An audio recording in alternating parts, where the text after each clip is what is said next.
to 4 Minutes Closer to God. My name is Doug.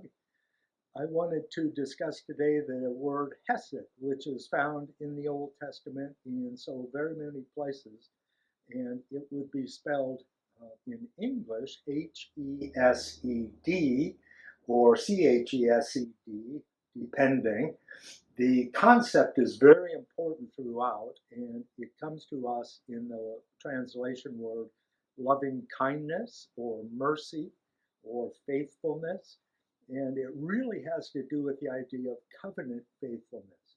And so God, in his wisdom, established a covenant with Abraham. So you will find this in Genesis 15 and 17. He cuts a covenant. The animal there is split into pieces, and God, as a smoking pot, would work his way through the different pieces to establish a covenant, which is what we have ultimately in the Ten Commandments.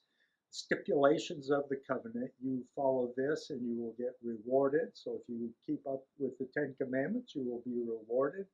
The lesser is subservient to the greater, God being the greater and Israel being the lesser. And this covenant faithfulness indicates that God is going to manifest himself to the people of Israel, and then following that to Christians everywhere with his covenant faithfulness.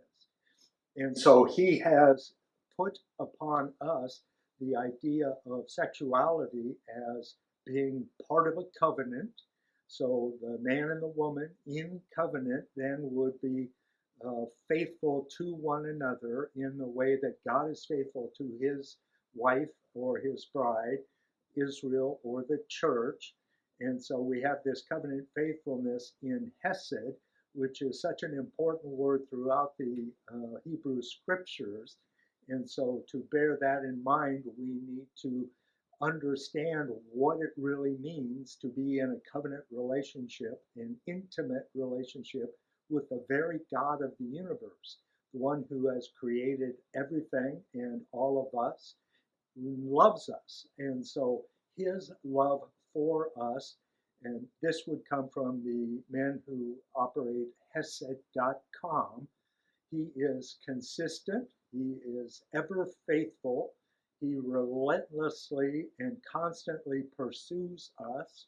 He is lavish in his love, extravagant, similarly, unrestrained also, and he has a furious love for us. So only the best at heart for us.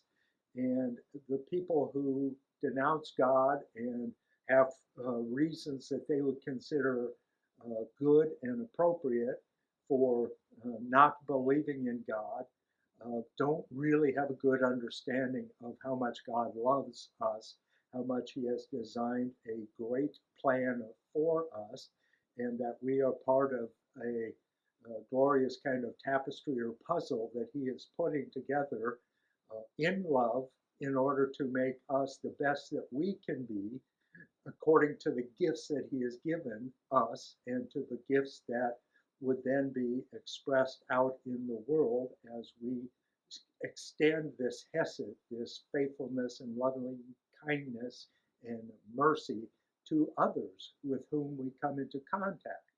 And so blessings be to the merciful, and Jesus was the greatest example of that.